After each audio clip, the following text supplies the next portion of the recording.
A member of my synagogue. Oh, really? Yes. Really? You're getting more like Alan King as you get older. No, it's just great. Boy, it's great. How you doing? That's Vicky. That's Vicky's, right? You should put her in a movie. There you go. So you can do that now. Bring her the flowers. You can just put people in movies now.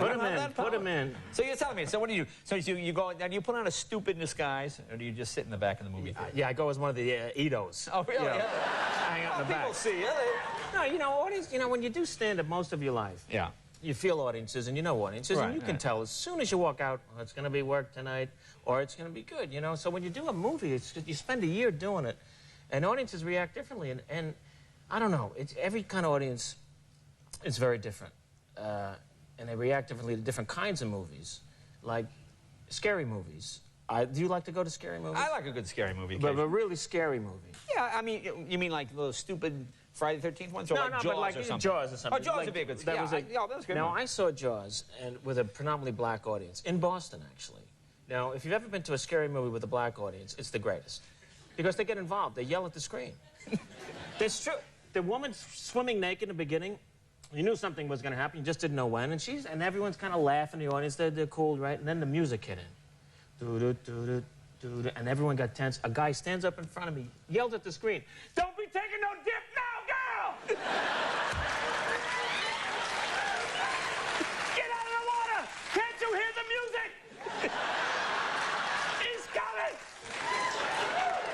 Scary.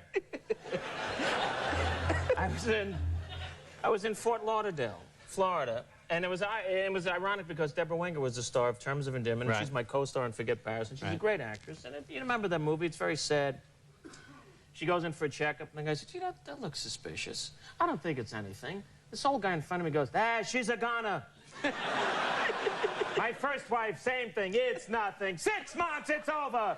And he gets up and leaves, People get involved with movies, And I won't do my deliverance hunk. I won't do that. Oh, really?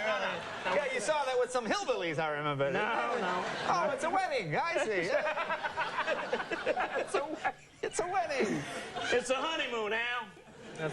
Now, you like these romantic things. This is a good... Because you've been married... Now, what is it? It almost seems unbelievable to me, but you guys, Janice, 25 years? 25 years, June 4th, we're married. Isn't that amazing? I know. Well, that's good. It's unbelievable. Thank you. It was our pleasure. Remember those shows? It's true. I was 6 when we got married. I was 6, yeah. No, you did get married young. We were young, yeah. I remember when you got married. It was amazing. When I think back, there's a quarter of a century. Our wedding was absolutely bizarre. It was one of those big, Jewish, wild, goodbye Columbus, chopped liver infested things. We had this guy, he had this speech impediment. And he was a singer with the band. And he says to us, I swear this is a true story. He says, when you come out and do your first dance as a married couple, what song do you want me to sing for you? I swear this is true. I go, well, we kind of like For Once in My Life, right? And he goes, that's a tough one for me.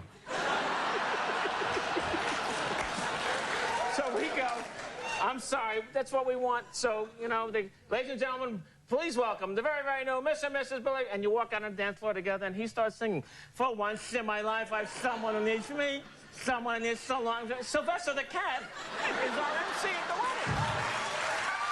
This is true. Oh, it was wild.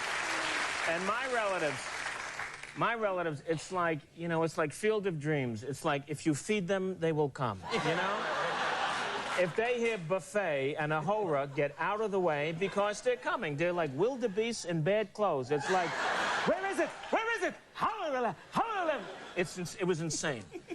My relatives, God, darling, we're so proud of you.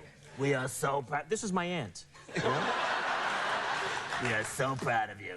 Oh, we plots. It was a lovely service.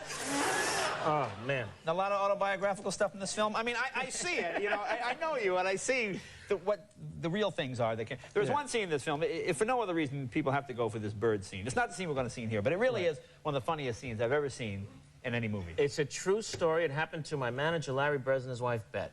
They had, what the hell?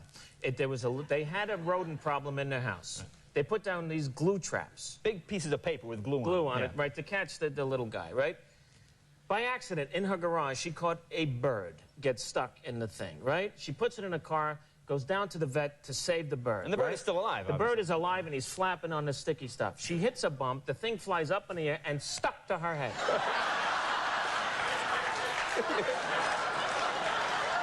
She's then driving.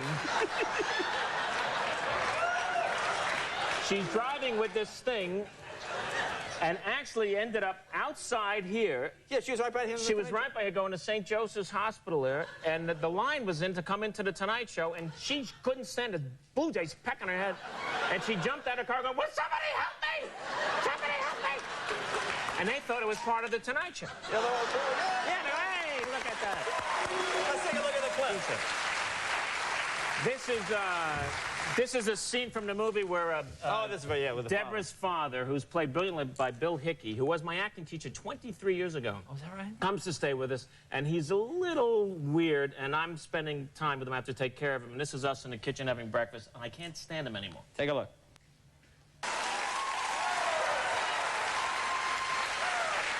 Folks, one of the funniest movies you'll see. Forget Paris. Opens tomorrow everywhere. Billy Crystal. Be right back.